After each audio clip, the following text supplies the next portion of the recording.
Tapi kemarin sore malaikat maut sudah mencabut nyawanya. Hari ini dia tidak lagi bisa hadir sholat Jumat. Dan andailah umur bisa ditambah, mereka amat sangat ingin ada bersama kita hari ini. Berapa banyak pula orang yang hari ini, jam ini sehat walafiat, tapi ada yang dicabut Allah dari dalam badannya. Ruhnya masih bersemayam dalam jasad, tapi yang dicabut adalah nikmat iman dan Islam. Tak ada lagi rasa takutnya kepada Allah, sehingga meninggalkan sholat Jumat ringan saja, seperti meninggalkan sandal di tepi jalan. Tak ada sedikit pun khawatirnya terkena azab kubur, tak ada takutnya pada azab neraka. Laknat yang paling mengerikan bukan miskin, laknat yang paling menakutkan bukan sakit. Laknat adalah ketika tak ada rasa takut dalam hati. Maka ketika masih ada rasa cemas, rasa takut, bersyukurlah, berarti masih ada benih-benih iman dan Islam yang dipupuk, disiram dengan mendengarkan ceramah, tausiah, pengajian, khutbah, dan dia akan berbuah ketika dilaksanakan dalam bentuk amal saleh. Semakin zaman ini hebat, semakin canggih, maka rumah sakit semakin banyak, dokter-dokter spesialis lulusan luar negeri bertebaran seperti bintang di tengah langit. Tapi apakah umur manusia makin panjang? Tidak. Apakah penyakit makin hilang? Tidak. Dulu zaman datuk nenek kita, mereka umur 70 tahun, masih tajam parang panjangnya untuk pergi ke sawah, ke hutan. Hari ini umur 40 tahun, pergi ke rumah sakit, terkena diabetes, terkena asam urat. Terlalu banyak daftar nama penyakit untuk disebutkan. Artinya apa? Kecanggihan teknologi tidak bisa menambah umur manusia. Kehebatan manusia dalam bidang multimedia telekomunikasi memang mempercepat hubungan, memang mempererat persaudaraan, tapi juga mempercepat kematian. Oleh sebab itu hidup manusia semakin singkat, hidup manusia semakin tidak bermakna. Cobalah kita renungkan berapa banyak saudara yang sebaya, yang seusia, satu sekolah, tetangga, kawan akrab, lebih muda dari kita, lebih sehat dari kita, lebih ganteng dari kita, tapi ternyata mereka tidak lagi bersama dengan kita. Lalu apa yang perlu kita siapkan? Yang kita siapkan adalah bahwa ketika ruh keluar dari jasad, tidaklah seperti tetesan embun yang jatuh dari daun yang basah. Ketika ruh keluar dari jasad, tidaklah seperti air liur yang keluar dari mulut tak terasa. Ketika ruh keluar dari jasad, Nabi SAW bertanya kepada orang-orang yang ruhnya sudah keluar dari jasad, ketika beliau Isra dan Mi'raj, bagaimana yang kalian rasakan wahai mayat, wahai ruh yang pernah bersemayam dalam jasad lalu kemudian keluar dari jasad? Mereka menjawab, seperti kambing yang dikuliti hidup-hidup. Mereka menjawab, seperti tebasan pedang di tempat yang sama diulang beratus kali. Mereka menjawab, seperti mata kail pancing ditarik dari kulit yang basah, tercabut urat-urat dan dagingnya ikut ke mata kail pancing. Begitulah sakitnya. Lalu yang perlu kita siapkan, apa yang bisa meringankan sakaratul maut itu?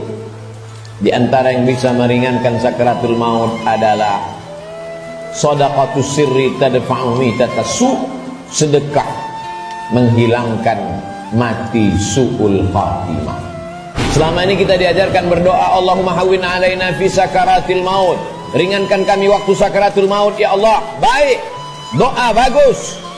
Habis selesai salat meminta kepada Allah, Allahumma hawwin alaina fi sakaratil maut. Indah, cantik. Tapi ada yang lebih bagus lagi untuk supaya kita ringan waktu sakaratul maut, yaitu dengan cara bersedekah.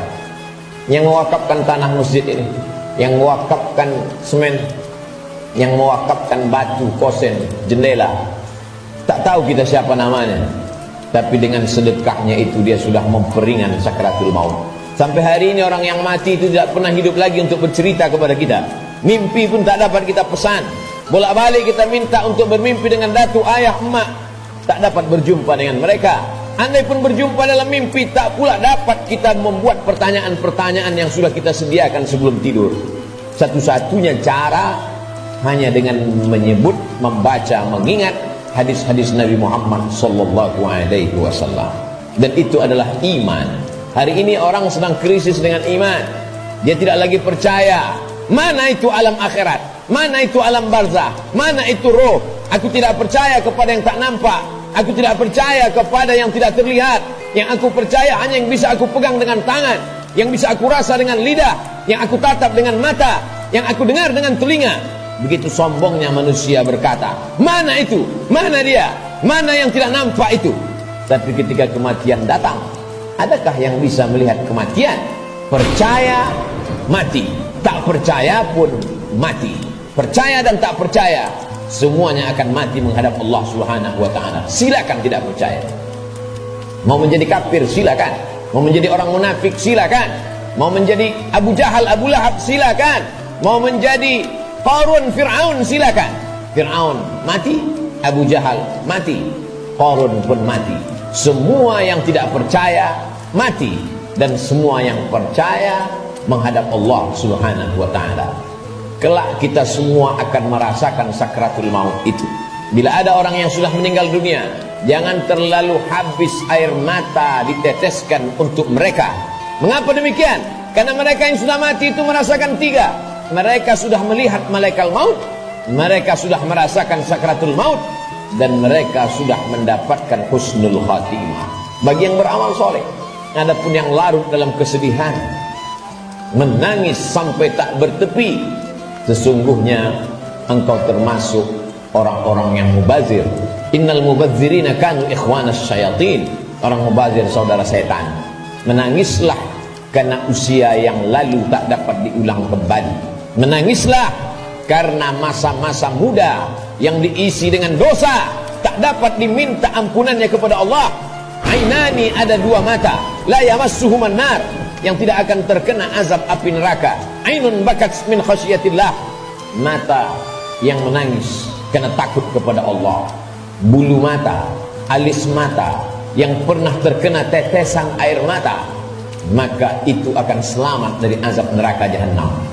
Ainun tahrusu fi sabilillah, mata yang berjaga di tengah malam, menjaga Masjidil Aqsa, takut dirampas oleh tentara Israel. Pejuang-pejuang fi sabilillah, itulah mata yang selamat dari azab Allah Subhanahu wa ta'ala. Setelah mati menghadap Allah, bebas dari sakratul maut. Mereka adalah orang-orang yang mati syahid. Orang mati syahid itu tidak merasakan empat, tidak merasakan sakratul maut. Sakratul maut mereka seperti cubitan pada kulit yang lembut. Mereka tidak merasakan azab kubur, mereka tidak merasakan hisab. Mereka langsung masuk ke dalam surga Allah Subhanahu wa ta'ala. Wala taqulu liman yuqtalu fi sabilillahi amwat. Jangan kau katakan mereka yang mati syahid itu mati. Bal ahya, mereka hidup. Walakin la tash'urun, kamu yang tak dapat merasakannya. Setiap muslim mesti berniat mati syahid. Andai dia tidak mati syahid, maka niatnya menyampaikannya. Innamal a'malu binniyat. Seorang akan mendapatkan sesuai dengan niatnya. Iskariman au mut syahidan. Kalau hidup, hidup mulia. Kalau mati, matilah sebagai seorang syuhada. Kenapa kita masih hidup hari ini? Kenapa Allah masih semaikan nyawa dalam badan kita? Mengapa kita masih diizinkan melangkahkan kaki, mengayunkan tangan? Kenapa orang yang lebih sehat dari kita lebih dulu mati daripada kita? Kenapa orang yang lebih muda daripada kita lebih dulu meninggal daripada kita? Sesungguhnya Allah buat kita hidup karena dosa kita masih banyak. Allah sayang dengan kita, Dia tunggu kita bertobat. Sesungguhnya Allah buat kita hidup karena Allah tahu kita belum punya bekal yang banyak. Senantiasa husnuzon kepada Allah. Orang-orang beriman, dia tahu bahwa umurnya itu masih dititipkan Allah. Allahumma ja'alil hayata ziyadatan lana fi kulli khair.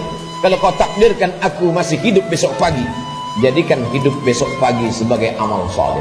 Waj'alil mauta rahatan lana min kulli syarr. Kalau kau takdirkan aku mati malam ini ya Allah, tidak terbangun lagi besok pagi, kematian itu pun kematian yang indah karena husnul khatimah, karena selamat dari sakratul maut. Dan yang paling penting, berhenti dari segala perbuatan dosa. Orang beriman tidak pernah bersedih. Umurnya panjang, amalnya bertambah. Umurnya pendek, dosanya berkurang. Orang beriman tidak pernah berduka cita. Kenapa? Karena dia ridha menerima ketetapan Allah subhanahu wa ta'ala. Lewat dari sakratul maut, selesaikah kehidupan? Belum. Keliru orang yang berkata, mari kita hantar jenazah ini ke tempat peristirahatan yang terakhir. Istirahat kata siapa? Liang kubur sudah siap menjepit bagi mereka yang curang. Curang timbangan, curang sempadan tanah, curang sempadan batas kebun. Mereka akan dihimpit 7 lapis tanah. Berapa banyak tukang gali kubur yang sudah mengukur panjang kubur 170 cm, tapi begitu diukur dengan galah, dengan buluh, dengan bambu, jenazah dimasukkan ke dalam. Kenapa berkurang? Kalaulah dikatakan tukang penggali kubur salah ukur, tidak mungkin. Karena dia mengukur dengan bambu, dengan buluh. Tidak mungkin dia salah ukur. Jadi apa sebenarnya yang terjadi? Maka liang lahat sudah siap-siap menjepit, meremukkan tulang belulang, meluluhlantakkan jenazah yang mati menghadap Allah subhanahu wa ta'ala. Ujian kedua yang akan dihadapi adalah azab kubur. Maka setelah fil alamina innaka hamidum majid, orang solat beriman, muslim yang takut pada Allah, menambahkan doanya, Allahumma fir lima qaddamtu wa ma akhartu wa ma asrartu wa ma a'lantu wa ma asraftu wa ma anta a'lamu bihi minni antal muqaddimu wa antal muakhiru la ilaha illa anta subhanaka inni kuntu minal zalimin. Sebelum salam dia tambahkan 4, Allahumma inni a'udzubika min azabi jahannam wa min azabil qabri wa min fitnatil mahya wal mamat wa min syarri fitnatil masihid dajjal. Dia minta selamat dari azab kubur. Setiap kita yang melewati kubur dalam perjalanan panjang kami dari Pekanbaru ke pedalaman suku Talang Mama, lalu kemudian singgah sebentar di masjid rumah Allah pada hari Sayyidul Ayyam, akan kembali lagi melewati kubur. Apa yang kami katakan? Assalamualaikum ya ahlad diyar minal mu'minin wa inna insyaallah bikum lahiqun yarhamullahul mustaqdimin wal mustakhirin nas'alullah lana wa lakumul afiyah. Apa yang kita mintakan orang yang dikubur itu? Bukankah mereka sudah mati? Orang yang hidup kita ucapkan Assalamualaikum, selamat anakmu, selamat keluargamu, selamat rumahmu, selamat hartamu, selamat sawitmu, selamat karetmu, selamat kebunmu, selamat dagangmu, selamat rukomu, selamat rumah makanmu. Tapi untuk orang yang sudah mati, apa yang kita ucapkan? Kenapa ada selamat untuk orang mati? Maka sesungguhnya salam pada orang mati di liang kubur adalah Assalamualaikum ya ahlal kubur, selamat kalian dari azab kubur. Hadisnya sahih, diriwayatkan oleh Sayyidatuna Aisyah Ummul Mukminin. Wahai Aisyah, kata Nabi SAW, kalau engkau lewat di kubur, mulutmu jangan diam saja, ucapkan salam, Assalamualaikum ya ala diyar, selamat bagi kalian. Selamat apa? Selamat dari azab kubur. Jangan pernah mulut ini berhenti meminta selamat dari azab kubur. Orang-orang yang dikubur itu kalau dia dihidupkan Allah Ta'ala kembali, apakah mereka mengatakan cukuplah mati ini, kami sudah capek hidup, kami sudah lelah dengan ujian hidup, menghadapi anak pecandu narkoba, menghadapi istri yang berselingkuh, menghadapi orang yang berbuat dosa? Apakah orang yang mati itu lalu kemudian mereka tidak ingin hidup lagi? Orang mati itu ketika ditanya, hai orang mati, maukah kalian hidup lagi? Mereka akan menjawab, laula akhartani ila ajalin qarib, seandainya kau tambah umur kami ya Allah, kami ingin hidup fa'as-saddaqa. Kalau kau tambah umur kami ingin hidup walaupun sekejap sejenak saja. Fa'as-saddaqa, kami ingin bersedekah. Wa akum minas salihin, dan kami ingin menjadi orang-orang yang soleh. Di antara yang menyelamatkan kita dari azab kubur adalah sedekah. Mengapa orang yang dikubur itu tidak minta haji mabrur? Karena pahala haji mabrur dia lihat nanti di surga. Wal hajjul mabrur laisa lahu jazaa' illal jannah. Haji mabrur balasannya surga. Kenapa orang yang dikubur itu tidak minta jihad fisabilillah? Karena memang tak semua orang punya kesempatan, tapi ada orang-orang yang bersedekah, orang-orang yang mampu mewakafkan tanahnya, berikan tanah. Masjid sudah berdiri, buatkan kelas untuk sekolah tahfiz Quran. Bagi yang tidak sanggup berwakaf tanah, berikan sedekah. 2-3 sak semen, batu kerikil, pasir, batu bata, besi, itu semua akan menolong sampai hari kiamat. Selama masjid ini masih ada orang sholat berjamaah, masih ada orang lagi membaca zikir, tasbih, tahmid, takbir, tahlil, mengalir lapang alam kubur. terang benderang alam barzah. Orang yang meninggal itu hidungnya ditempelkan ke dinding liang lahat. Bagi orang yang meninggal dunia tidak dimasukkan ke dalam keranda, maka jenazahnya ditempelkan, hidungnya menempel ke liang lahat. Cobalah kita berbaring, tempelkan hidung ke dinding. Berapakah jarak antara mata kita ke dinding? Begitulah jarak kita dekatnya dengan dinding. Pandang ke depan, pandang ke belakang, pandang ke atas, pandang ke bawah, tak ada yang bisa dipandang. Gelap gulita, tempat yang paling gelap, tempat yang paling sepi, tempat yang paling sunyi. Apa yang sudah kita persiapkan? Berapa banyak orang mempersiapkan hidup untuk kehidupan setelah pensiun? Berapa banyak orang mempersiapkan hidup setelah hidupnya tenang, dia akan siapkan untuk anaknya. Setelah anaknya tenang, dia siapkan untuk cucunya. Setelah cucunya tenang, dia siapkan lagi untuk generasi sampai hari kiamat. Tapi dia tak pernah berpikir berapa lama dia akan berada di alam barzah, berapa lama dia akan berada di alam kubur. Orang yang meninggal tahun 1000, hari ini sudah 2021, berarti 1021 tahun dia sudah berada di alam kubur. Orang pensiun umur 58, 56, maka dia hanya mempersiapkan 63 tahun, 5 tahun, 4 tahun, 7 tahun. Kalaupun berlebih 10 tahun, apa yang sudah dia persiapkan untuk berada di alam kubur?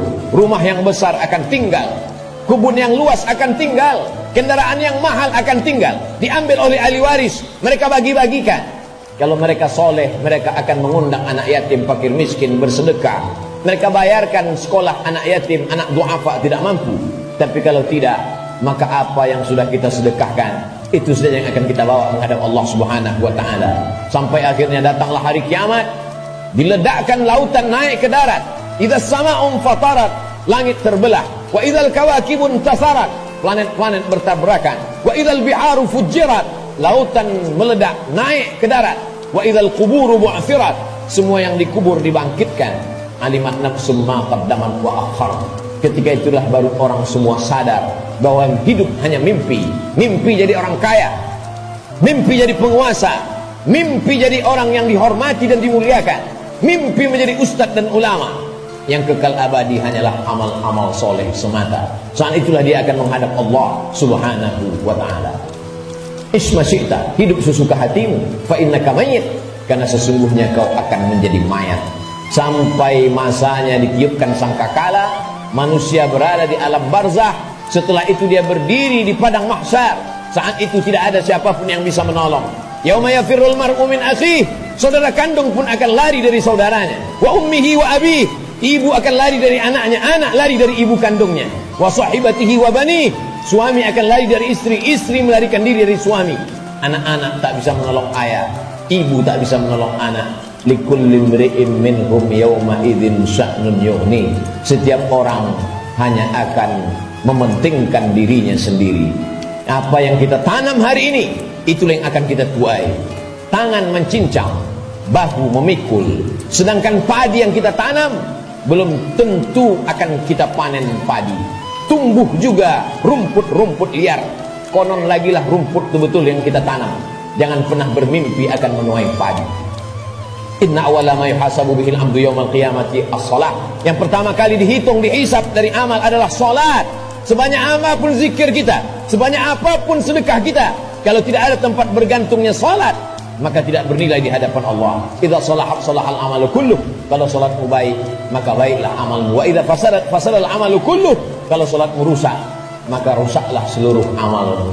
As-salatu imaduddin, salat adalah tiang agama. Hari ini masih ada anak-anak muda yang salat ke masjid, nikmat besar bagi orang tuanya. Tapi ada orang tua yang tak salat, musibah besar bagi umat. Salat menjadi salah satu pesan Nabi sebelum dia meninggal. As-salah, as-salah, salat. Pesan Abu Bakar ketika pertama kali menjadi khalifah, qumu ila salatikum yarhamkumullah. Yang salat mati, yang tak salat pun mati. Orang Islam tetap ada fardu kifayah untuk melaksanakan salat jenazah. Isma syi'ta, hidup sesuka hatimu. Fa innaka mayyit, karena sesungguhnya kau akan menjadi mayat.